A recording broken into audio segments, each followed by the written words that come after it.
Budget 2023 जिसका हर पाकिस्तानी को बेसब्री से इंतजार था, लेकिन ये इंतजार इसलिए नहीं था कि इस बजट में हमारे लिए कुछ अच्छे इकदाम लिए जाएंगे, बल्कि इसलिए था कि इस बजट के बाद असेंबलियां तहलील हो जाएंगी और पाकिस्तान इलेक्शन की तरफ जाएगा। क्योंकि हम सबको मालूम था ये बजट ऐसा आने वाला है जिसमें हमें बेनिफिट्स नहीं मिलेंगे और जिस तरह पाकिस्तान की सिचुएशन चल रही है उस तरीके का बजट हम एक्सपेक्ट नहीं कर रहे थे कि इस बजट में हमें ज्यादा सब्सिडीज दी जाएंगी या ज्यादा हमें बेनिफिट्स दिए जाएंगे, बल्कि हम मेंटली प्रिपेयर थे कि इस बजट में हमें सही का निचोड़ा जाएगा, ये बजट सख्त बजट होगा। लेकिन जैसे ही इसाकदार साहब ने ये बजट अनाउंस किया उस वक्त से तो वक्त बदल गया, हालात बदल गए और जज्बात भी बदल गए। क्योंकि इसाकदार साहब ने बजट स्पीच शुरू करने से पहले ये बात कही थी कि ये बजट सियासत नहीं बल्कि रियासत को बचाने के लिए किया गया है। लेकिन मैं इस बात से बिल्कुल ही इत्तेफाक नहीं करता। ये बजट पूरी तरीके से सियासत को बचाने की कोशिश की गई है और रियासत को बचाने की कोशिश नहीं की गई है। अब देखें, अगर आम आदमी इस बजट को देखेगा ना तो उसे बजट काफी अच्छा लगेगा कि काफी जगहों से टैक्स हटाया गया है, इंडस्ट्रीज को प्रमोट करने की बात की गई है, सैलरीज की बात की गई है, गवर्नमेंट एम्प्लॉयज के सैलरीज की बात की गई है कि उन्हें सैलरीज में इंप्रूवमेंट दी जाएगी। पहली बार हमारे बजट में फ्रीलांसर्स का जिक्र हुआ है, आईटी के शोबे को आगे बढ़ाने की बात चल रही है, एग्रीकल्चर सेक्टर को ऊपर लेके जाने की बात चल रही है। लेकिन इस सारे पस मंजर के पीछे की कहानी आज की वीडियो में जानने की कोशिश करते हैं और इस वीडियो में सिर्फ 4 पॉइंट्स के बारे में बात करेंगे जो हमारे बजट में मेंशन है। जो हमें बजट दिया गया उसी में से 4 पॉइंट्स के बारे में बात करेंगे कि वो 4 पॉइंट किस तरह से हमारे मुल्क को बेनिफिट कर सकते हैं और उसके पीछे किन चीजों को छुपाने की कोशिश की जा रही है। पॉइंट नंबर 1, इंडस्ट्रीज की तरक्की। देखिए, हम बचपन से मुतल्ला पाकिस्तान की किताबों में हर जगह पढ़ते हुए आ रहे हैं कि पाकिस्तान एक एग्रीकल्चर कंट्री है। पाकिस्तान अपने एग्रीकल्चर से जितने पैसे या जितने डॉलर्स अर्न कर सकता है इनको एक्सपोर्ट करके वो शायद इंडस्ट्रीज में फिल वक्त नहीं कर सकता। तो यहाँ पर हमारे बजट में एग्रीकल्चर को प्रमोट करने के लिए टैक्सेस हटाए गए हैं और बहुत सारी फैसिलिटीज देने की बात की गई है जिससे फार्मर्स अप्रिशिएट होंगे और हमारा एग्रीकल्चर सेक्टर बूस्ट होगा। लेकिन प्रॉब्लम यहाँ पर यह आती है कि पाकिस्तान क्लाइमेट चेंज के असरात में है। पाकिस्तान में जिस तरह पिछले साल फ्लड आया और पाकिस्तान को $30 बिलियन का लॉस हुआ, हमारी सारी की सारी फसलें उस वक्त तबाह हो चुकी थी और ये फ्लड आने के चांसेस फ्यूचर में भी है। लेकिन इसके ऊपर कोई इकदाम नहीं लिए जा रहे, ना ही इसके ऊपर कोई बात की जा रही है। हम एग्रीकल्चर सेक्टर में फार्मर्स को जितने बेनिफिट दे दें, लेकिन अगर इन चीजों को जो नेचुरल डिजास्टर है अगर उनको मिनिमाइज करने की कोशिश नहीं करेंगे तो हमारे ये सारे टैक्स बचाना फिजूल जाएगा। क्योंकि अगर इसी तरह का फ्लड अल्लाह ना करे दोबारा आ गया तो पाकिस्तान इसी पोजीशन में एक बार फिर आ जाएगा। पाकिस्तान में फूड क्राइसिस आ सकते हैं। पाकिस्तान में फूड्स की जिस तरह हमने इन्फ्लेशन देखा कि अचानक खाने पीने के एशिया के रेट ऊपर चले गए, तो ये दोबारा भी हो सकता है अगर एग्रीकल्चर सेक्टर को इन नेचुरल डिजास्टर से बचाने की कोशिश ना की गई तो।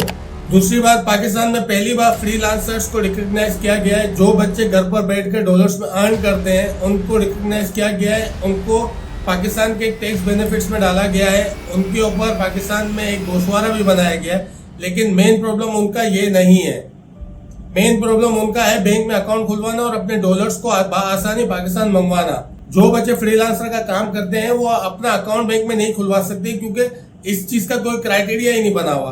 आपने ये बहुत अच्छा कदम उठाया कि आपने फ्रीलांसर को कम से कम रिकॉग्नाइज किया है, लेकिन अब आप इनके बैंक अकाउंट खुलवाना भी आसान कर दे ताकि पाकिस्तान के डॉलर पाकिस्तान में ही लैंड कर सके। इस वक्त भी फ्रीलांसर्स काम कर रहे हैं, लेकिन प्रॉब्लम यह है कि पाकिस्तान के डॉलर पाकिस्तान में लैंड होने की जगह दुबई, लंदन और यूनाइटेड स्टेट्स में लैंड होते हैं। किसी के मामू के अकाउंट में, किसी के खाला के अकाउंट में या किसी के रिश्तेदारों के अकाउंट में या किसी के दोस्तों के अकाउंट में लैंड होते हैं और वो फिर हवाला हुंडी के जरिए पाकिस्तान पैसे आते हैं। तो इससे गवर्नमेंट का भी लॉस है और जो बच्चा फ्रीलांसर काम कर रहा है उसका भी लॉस है।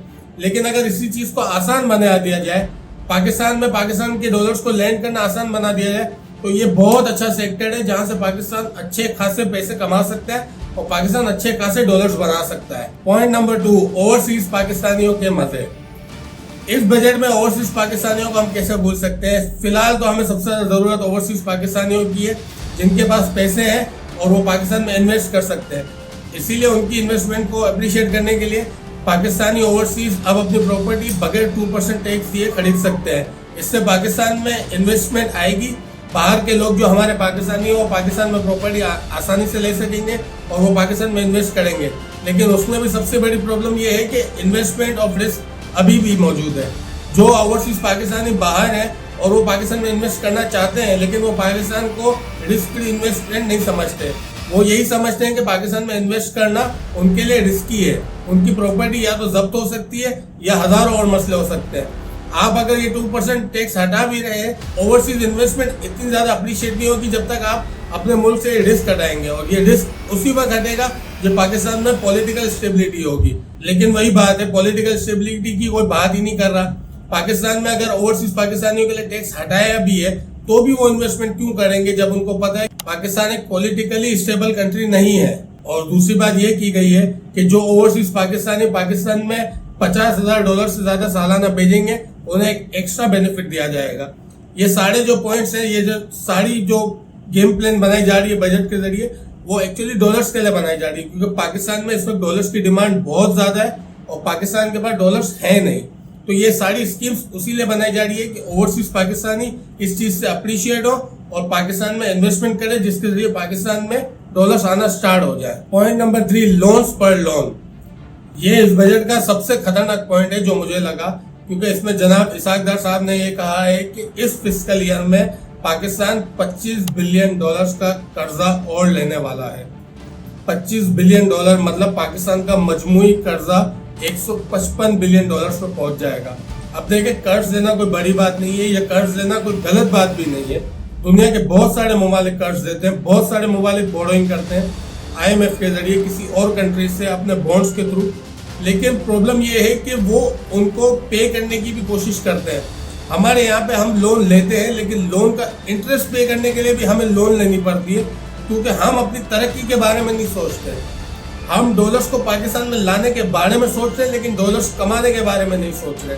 अब इसकी एग्जांपल मैं आपको इस तरीके से देता हूं जो बात आपको आसानी से समझ आ जाएगी। पाकिस्तान पूरे साल में टैक्स की मद में 6,000 से लेकर 7,000 अरब कमाता है। उसमें से 5,300 या 5,400 अरब सिर्फ हमें लोन की इंटरेस्ट पेमेंट में जाता है। उसके बाद हमें पूरा मुल्क चलाना है, उसके बाद हमें सब्सिडीज भी देनी है, उसके बाद हमें सैलरीज देनी है। तो मुल्क कैसे चलेगा जब हमारे पास अखराजात इतने सारे हैं और हमारी अर्निंग इतनी कम हो। यहाँ पर पाकिस्तान मार खा जाता है कि पाकिस्तान को सूद की पेमेंट कुछ ज्यादा ही करनी होती है, जिसकी वजह से पूरे मुल्क का सर्कल रुक जाता है और उससे पाकिस्तान को और पाकिस्तान की हुकूमत को मजीद और लोन्स लेनी पड़ती है। और लोन्स मतलब इकोनॉमी पे और दबाव। तो हमें लोन्स के बारे में नहीं बल्कि लोन्स की यूटिलाइजेशन के बारे में सोचना चाहिए कि इन लोन्स के पैसे से हम पाकिस्तान को कैसे आगे बढ़ा सकते हैं, पाकिस्तान को किस तरह अपग्रेड कर सकते हैं कि पाकिस्तान अपने खुद के डॉलर्स कमाना स्टार्ट कर दे। अब पाकिस्तान जो सबसे ज्यादा जो डॉलर्स कमा रहा है वो रेमिटेंस की मद में कमा रहा है, और रेमिटेंस की मद में या रेमिटेंस के ऊपर एक मुल्क नहीं चला सकते। हमें हमारी एक्सपोर्ट पे ध्यान देना होगा कि हम किस तरह अपने एक्सपोर्ट के और अपने इंडस्ट्रियल सेक्टर को ऊपर ले जाए, और अफसोस के साथ इस बारे में बजट में कोई बात नहीं की गई। पॉइंट नंबर 4, सैलरीज बढ़ाओ। इसकी बात एक छोटी सी एग्जांपल से देते हैं। फॉर सपोज आपके बिजनेस में आपको लॉस हो जाता है, आपके अंडर 10 लोग काम कर रहे हैं, आपका बिजनेस अच्छा नहीं चल रहा, आप लॉस में जा रहे हैं। आप उन 10 लोगों की सैलरीज बढ़ाएंगे? ऑब्वियसली नहीं बढ़ाएंगे, क्योंकि बल्कि आप तो कहेंगे कि कोई बेवकूफी होगा जो सैलरीज बढ़ाएगा लॉस में। तो पाकिस्तान में यही हो रहा है। पाकिस्तान के पास अर्निंग है नहीं, पाकिस्तान के पास डॉलर्स है नहीं, पाकिस्तान के अपने अखराजात पूरे हो नहीं रहे, और पाकिस्तान में गवर्नमेंट के एम्प्लॉयज की 30 to 35% सैलरीज की इंक्रीमेंट की मंजूरी दे दी गई है इस बजट में। अब आप खुद अंदाजा लगा ले, एक मुल्क जो डॉलर्स के लिए, जो पैसों के लिए दर दर भटक रहा है, कभी चाइना के पास, कभी सऊदीया के पास, कभी UAE के पास, वो अपने स्टाफ की सैलरीज 35% बढ़ा रहा है। इतनी सैलरीज तो प्राइवेट कंपनीज में भी नहीं बढ़ाई जाती जितनी सैलरीज गवर्नमेंट ने बढ़ाती है। 35% का इंक्रीमेंट प्लस पेंशन में भी 17% का इंक्रीमेंट। मतलब एक तो हमारा टैक्स कलेक्शन का जो मामला है वो बिल्कुल बदतर है। हम जितना हदफ, जितना टारगेट रखते हैं उतना हम कभी अचीव नहीं कर पाते। उसके बाद उसका भी हैंडसम अमाउंट हम इंटरेस्ट की पेमेंट में डाल देते हैं। उसके बाद हम गवर्नमेंट एम्प्लॉयज की सैलरी बढ़ा रहे हैं।